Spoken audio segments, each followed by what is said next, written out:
요즘 시장과 마트에서 미나리 판매량이 급증한다는 이야기가 들려옵니다. 여러분 왜 그런지 아십니까? 네, 영화 미나리 때문에 그렇습니다. 영화 미나리의 윤여정 씨가 한국 최초로 93회 아카데미 시상식에서 여우 조연상을 받게 된 것입니다. 여러분, 이것은요, 한국 영화사에 큰 획을 긋는 일이며 엄청난 쾌거라 할 수 있습니다. 그런데 최근에 이 영화에 대한 관심도 관심이지만 배우 윤여정 씨의 수상 소감이 연일 화제가 되면서 그녀에 대한 관심이 폭증하고 있습니다. 시상대에 오른 그녀는 먼저 자신과 함께 후보에 오른 배우들에 대한 존경 어린 멘트를 먼저 전하고서는 재치 있는 입담과 유머로 많은 이들을 웃게 만들었습니다. 그런데 소감 말미에 청중들의 마음을 순간 울컥하게 만든 멘트 하나가 있었습니다. 바로 이런 멘트였습니다. 제가 밖에 나가 열심히 일하게 만든 제 두 아들에게 감사의 말을 전합니다. 사랑하는 아들들아, 이게 엄마가 열심히 일한 결과란다. 올해로 75세인 배우 윤여정 씨는 참으로 굴곡진 인생을 살아오셨습니다.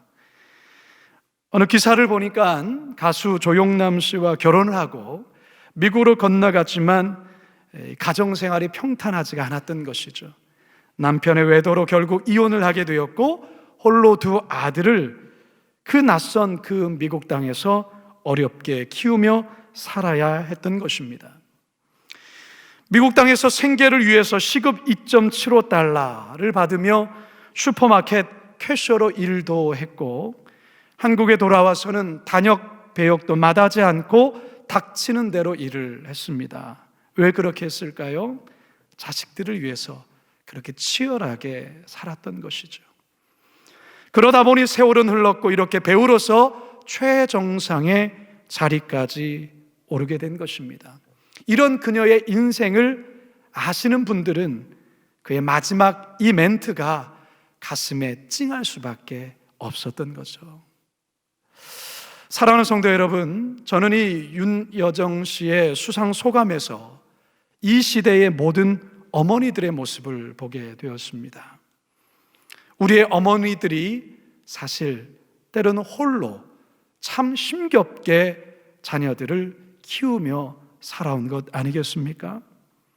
온갖 고생을 마다하지 아니하고 평생을 헌신하며 살아오신 겁니다. 오늘은 교회가 어버이의 은혜를 기억하며 지키는 어버이 주일입니다. 저는 특별히 오늘 우리가 읽은 이 본문에 등장하는 마리아를 어머니라는 렌즈로 조명하면서 이 땅의 어머니에 관한 이야기를 여러분들과 함께 나누어 보려고 합니다. 바라기는 오늘 말씀을 통해 자녀들인 우리들에게 말씀하시는 살아계신 하나님의 음성 듣게 되기를 간절히 축원합니다.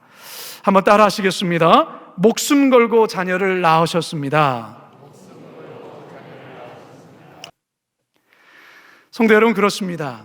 아기를 출산한다라는 것은 사실 목숨 건 일입니다. 실제로 옛날에는 산모들이 아기를 낳다가 죽는 일들이 허다하지 않았습니까?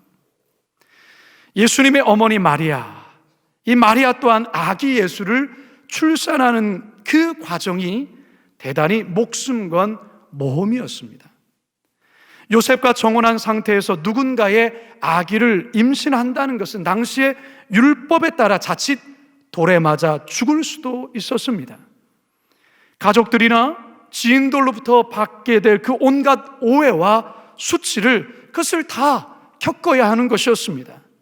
그런데 놀랍게도 마리아는 이 모든 것을 감당하겠노라고 결단하죠. 누가복음 1장 38절입니다. 시작. 마리아가 이르되 주의 여종이오니 말씀대로 내게 이루어지이다 하매 천사가 떠나가니라. 여러분, 이것만이 아니죠. 로마 황제의 호적령에 따라서 만삭된 몸으로 요셉의 고향인 베들레헴까지 약 145km의 거리를 가야 했습니다. 여러분 한번 상상해 보십시오. 자동차가 있던 시대가 아닙니다. 나귀 등에 올라타서 만삭된 몸으로 이 먼 거리를 가야 하는 건데 포장된 도로도 아니죠.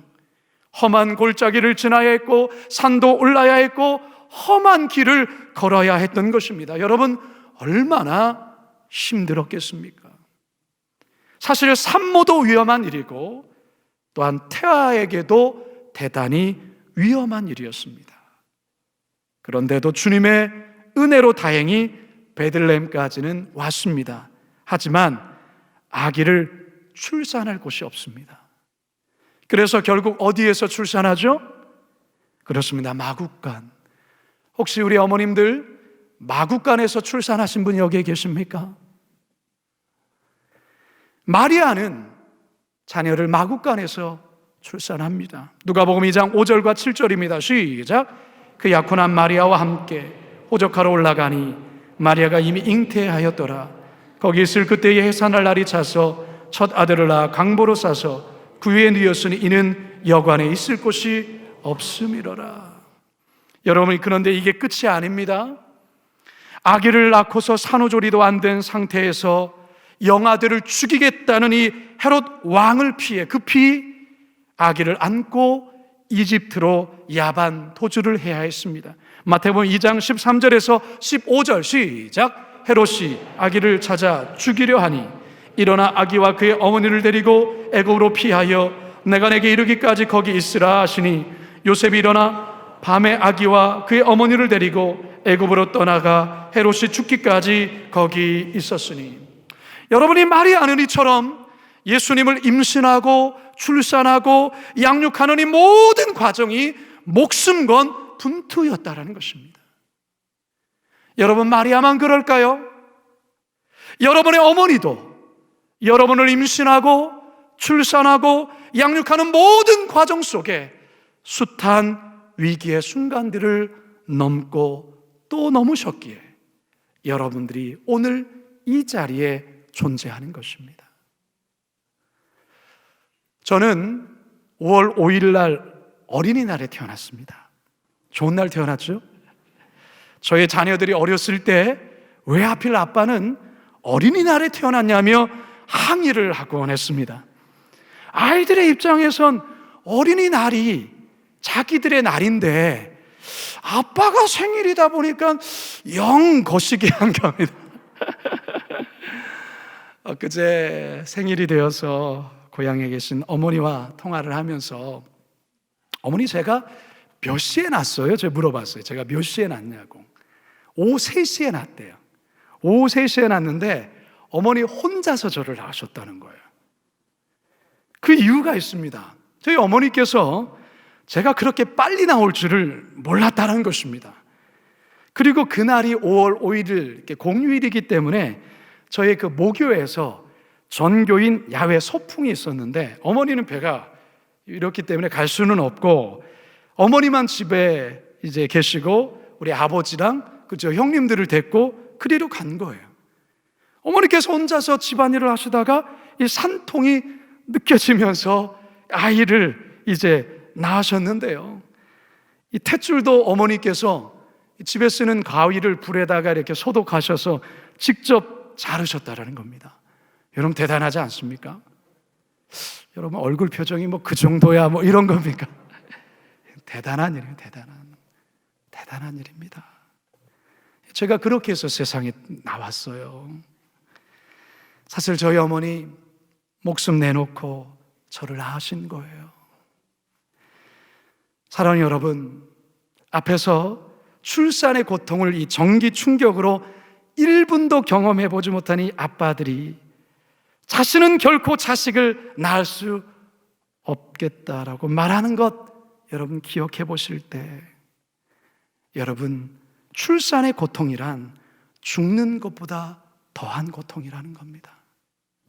여러분이 이 고통을 여러분들의 어머니가 때로는 수시간에서 많게는 수십 시간을 견디고 버티면서 여러분을 낳아준 거예요. 여러분 우리가 인생을 살면서 때로는 어머니에게 섭섭함도 가질 수 있어요. 자식으로 때로는 마음의 상처를 갖고 살 수도 있습니다. 그런데 여러분, 여러분의 어머니가 여러분들을 그렇게 낳아준 것만으로도 사실 우리는 평생을 감사하며 고마워해야 되는 거예요. 바라기는 오늘 어버이 주일을 맞아서 나를 낳아준 어머님, 그 은혜에 다시금 깊이 감사하며 고백하시는 저와 여러분 되길 주님의 이름으로 축원합니다. 두 번째 따라 하시겠습니다. 굴곡진 인생을 사셨습니다. 오늘 우리가 보는 이 본문에서 예수님은 십자가 아래서 하염없이 눈물 흘리고 있는 어머니 마리아를 보고 있습니다. 일찍이 남편을 잃고 자식들을 홀로 키우느라 고생하신 그 어머니 마리아에 대한 예수님은 아들로서의 깊은 죄송함과 그 마음속에 슬픔이 있었던 것입니다. 숨쉬기조차 고통스러운 극한의 상황 속에서 예수님은 마지막 힘을 다해 어머니를 이렇게 부르고 있습니다. 19장 26절입니다. 시작. 예수께서 자기의 어머니와 사랑하시는 제자가 곁에 서 있는 것을 보시고 자기 어머니께 말씀하시되 여자여 보소서 아들이니다 하시고, 여러분 세 번역에서는 이것을 이렇게 번역하고 있습니다. 함께 읽어볼까요? 시작. 예수께서는 자기 어머니와 그 곁에 서 있는 사랑하는 제자를 보시고 어머니에게 어머니, 이 사람이 어머니의 아들입니다 하고 말씀하시고, 여러분 사실 이 마리아에 대한 이해와 접근은 천주교와 개신교 사이에는 큰 차이가 있습니다. 천주교에서는 마리아를 하나님과 동급의 자리까지 올려놓고 있습니다. 그래서 성모 마리아라고 부르죠. 영원한 동정녀라는 주장, 원죄가 없다는 주장, 예수님처럼 승천했다라는 이 카톨릭의 주장은 사실 개신교에서는 받아들이지 않습니다. 왜냐? 결코 성경적이지 않기 때문입니다. 성경에 나타난 마리아, 분명 믿음의 여인이지만 지극히 평범한 여성으로서 한 남자의 아내이자 또한 여러 자녀의 어머니였습니다. 인간적인 연약함도 있었고 때론 고뇌하고 아파하기도 했던 여인이었습니다. 오늘 본문에서 조명되고 있는 마리아 또한 자녀 때문에 아파하시고 눈물 흘리시는 우리들의 어머니와 별반 다르지 않은 어머니의 모습을 보이고 있는 것입니다. 이런 측면에서 마리아를 보면 마리아의 인생은 그야말로 굴곡진 인생이 아닐 수 없습니다. 전승에 의하면 마리아의 남편인 요셉은 예수님이 20살이 되던 해에 세상을 떠났다고 전합니다. 사복음서를 보면 예수님에게는 여러 명의 동생들이 있음을 알 수 있어요. 즉 마리아에게 여러 명의 자녀들이 있었다 그 말이죠. 마태복음 13장 55절에서 56절입니다. 시작. 이는 그 목소의 아들이 아니냐? 그 어머니는 마리아, 그 형제들은 야고보, 요셉, 시몬, 유다라 하지 않느냐? 그 누이들은 다 우리와 함께 있지 아니하냐? 최소한 남동생이 4명이 있고 여동생도 있지만 몇 명인지 그 이름에 대해서는 기록되어 있지 않아서 알 수가 없습니다. 예수님이 20살이 되었을 때 과부가 된 마리아가 이 많은 자녀들을 홀로 키운다는 것이 얼마나 힘들고 버거웠겠습니까? 물론 장남이었던 예수님이 아버지의 가업을 이어 목수일을 하며 생계를 꾸려나갔을 것입니다. 하지만 예수님께서 30세가 되던 그때에 본격적인 사역의 길로 나서시며 집을 떠나야 했기에 남겨진 어머니와 그 동생들의 삶은 결코 쉽지 않았을 겁니다. 공생의 기간 내내 사역으로 분주한 아들의 모습을 먼 발치에서 그저 지켜만 봐야 했던 마리아. 그 아들 예수가 정치적인 모함과 누명을 뒤집어 쓴 채 억울하게 십자가에 못 박히는 이 장면을 직접 봐야 했던 어머니 마리아의 그 마음은 아마도 갈기갈기 찢겨졌을 겁니다. 따라서 마리아의 인생을 어머니라는 지극히 평범한 어머니라는 렌즈로 들여다보면 그의 인생은 그야말로 한많은 인생이 아닐 수가 없어요. 이 땅의 대부분의 어머니들이 이처럼 한많고 굴곡진 인생을 저마다 살아온 것 아닐까요? 일제강점기와 6.25 사변이라는 이 엄청난 시대적 비극을 지나야만 했고, 배고픈 시대 속에 자식들에게는 결코 배고픈 만큼은 대물림하지 않으려고 억척까지 살아온 것 아니겠습니까? 자신은 못 배워도 자식들만큼은 배워야 하기에 제 살을 깎는 고통이 있어도 기어이 자녀들을 공부시키고 희생하시고 헌신하신 그분들이 바로 우리들의 어머니였습니다. 이처럼 고생하신 어머니, 너무나도 안쓰러운 것은 인생 말년에는 치매를 앓게 되시고 자녀들조차 알아보지 못하시는, 그러면서 다리 불편하시고 제대로 걷지도 못하시다가 때론 요양원에서, 때론 집안에서 쓸쓸히 인생을 마치시는 경우들 많지 않습니까? 사랑하는 성도 여러분, 그리고 자녀인 여러분, 굴곡 많은 인생을 사신 여러분의 어머니들, 부모님들을 귀하게 여기셔야 합니다. 그 옛날 송강 정철 식구처럼 어버이 살아실 때 섬기기 다하여라. 어버이 살아실 때 평소에 자주 안부 전화드리고 건강할 때 맛있는 것 자주 사드리실 그런 자녀여야 합니다. 그래야 후회하지 않습니다. 잠언 23장 25절입니다. 시작. 내 부모를 즐겁게 하며 너를 낳은 어미를 기쁘게 하라. 여러분, 왜 어버이날이 있고 또 교회마다 어버이 주일을 또 지킬까요? 저는 이렇게 해석해 봅니다. 어버이날에 찾아뵙고 또한 전화하고 안부 전해드리고, 어버이 주일에 또 한 번 찾아뵙고 또 한 번 전화드리고 또 한 번 안부 전하라고 어버이 주일이 있는 겁니다. 바라기는 우리 성도들, 굴곡진 인생을 사신 우리 어머니들을 귀하게 여기시고 효도하시는 성도들 다 되시길 주님의 이름으로 축원합니다. 마지막 세 번째 따라 하시겠습니다. 그 사랑에 보답해야 합니다. 심겹게 어머니 마리아의 이름을 부른 예수님은 어머니 마리아를 부축하고 서 있는 제자 요한에게 한 가지를 부탁합니다. 27절 함께 읽습니다. 시작. 그 제자에게 이르시되 보라 내 어머니라 하신대 그때부터 그 제자가 자기 집에 모시니라. 무슨 말입니까? 요한아, 나의 어머니를 내 어머니처럼 잘 모셔주기 바란다. 내가 이제 세상 떠나면 남겨질 어머니, 그 어머니를 너의 어머니처럼 잘 모셔주었으면 좋겠다.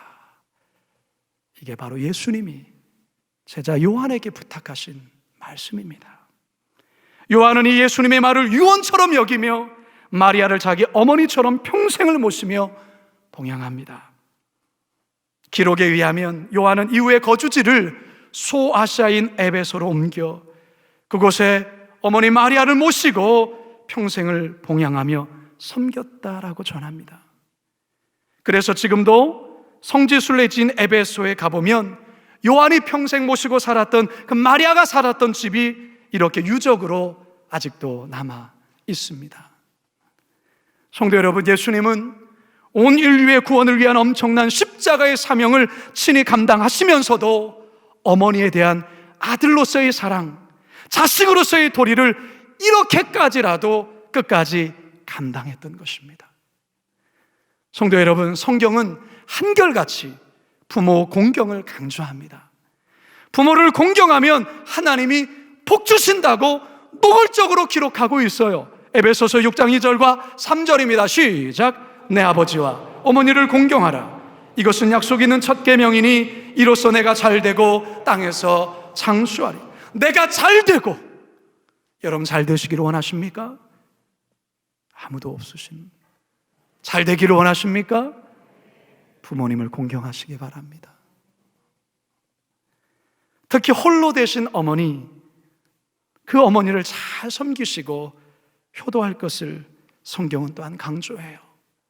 사도 바울은 이 같은 사실을 교회에서 잘 가르치라고 디모데에게 명령까지 합니다. 디모데전서 5장 4절입니다. 시작. 만일 어떤 과부에게 자녀나 손자들이 있거든 그들로 먼저 자기 집에서 효를 행하여 부모에게 보답하기를 배우게 하라.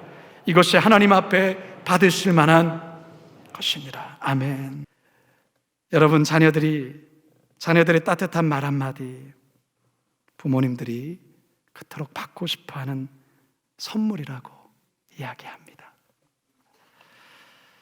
일제감정기 때에 이흥렬이라는 음악에 남다른 재능이 있던 청년이 있었습니다. 그는 음악 공부를 위해서 일본으로 유학을 떠납니다. 그러나 작곡을 위해 피아노가 없으면 음악 공부를 할 수 없다는 것을 거기에 가서 알게 된 겁니다. 그래서 어머니께 편지를 썼습니다. 어머님, 피아노가 없으니 음악 공부를 더 이상 할 수가 없어요. 음악에는 피아노가 필수라는 것을 뒤늦게 알았습니다. 소자는 음악 공부를 이만 접고 귀국하려고 합니다. 왜 이런 편지를 썼냐면 어머니 홀로 어머니시거든요. 홀로 어머니가 어렵게 이 자녀를 이렇게 키우셨는데 그 거금의 피아노를 살 수 있는 재정을 부탁하기가 너무 죄송한 거예요. 그래서 이렇게 했는데, 하지만 이 어머니 다음날 새벽부터 땅거미가 질 때까지 동네 근처부터 원거리 산이란 산을 모조리 뒤져서 쉼없이 솔방울을 긁어 모았습니다. 불쏘시개로 화력이 좋은 솔방울을 판 거죠. 정말 악착같이 팔아서 당시의 거금 400원을 만들어서 결국 그것을 아들에게 보냅니다. 이것을 받은 그 아들 통곡을 하죠. 이 돈이 어떻게 해서 보내준지를 알기 때문에. 그래서 피아노를 사서 정말 열심히 공부를 하고 음악 공부를 마치게 됩니다. 그래서 이 흥렬이 처음 노래를 작곡하게 되는데, 이미 시인이며 문학 박사인 양주동 님이 쓰신 시에 자신의 곡을 붙인 겁니다. 그 곡이 뭐냐? 우리가 이따가도 부르게 될 어머니의 마음이란 곡. 이 곡이 이렇게 해서 만들어진 거예요. 낳으실 때 괴로움 다 잊으시고 기를 때 밤낮으로 애쓰는 마음, 진자리 마른 자리 갈아 넣으시며 손발이 다 닳도록 고생하시네. 하늘 아래 그 무엇이 높다 하리요. 어머니의 희생은 가히 없어라. 사랑하는 성도 여러분, 이제 저는 말씀을 마치려 합니다. 십자가에 매달린 예수님, 요한에게 내 어머니 잘 모셔주시오. 부모님이 생존해 계시다면 우리 예수님 이렇게 말씀하시죠. 나의 사랑, 나의 어머니 잘 섬겨주기 바랍니다. 혹시 이미 여러분의 어머님, 아버님 세상을 떠나서 부모님 안 계십니까? 그렇다면 우리 주변에 있는 연로하신 권사님들, 집사님들, 그분이 저와 여러분들의 어머니요 아버지예요. 우리 주님 말씀하시죠. 소외되고 외로우신 어르신들, 내 어머니로, 내 아버지로 잘 모셔주길 부탁하오.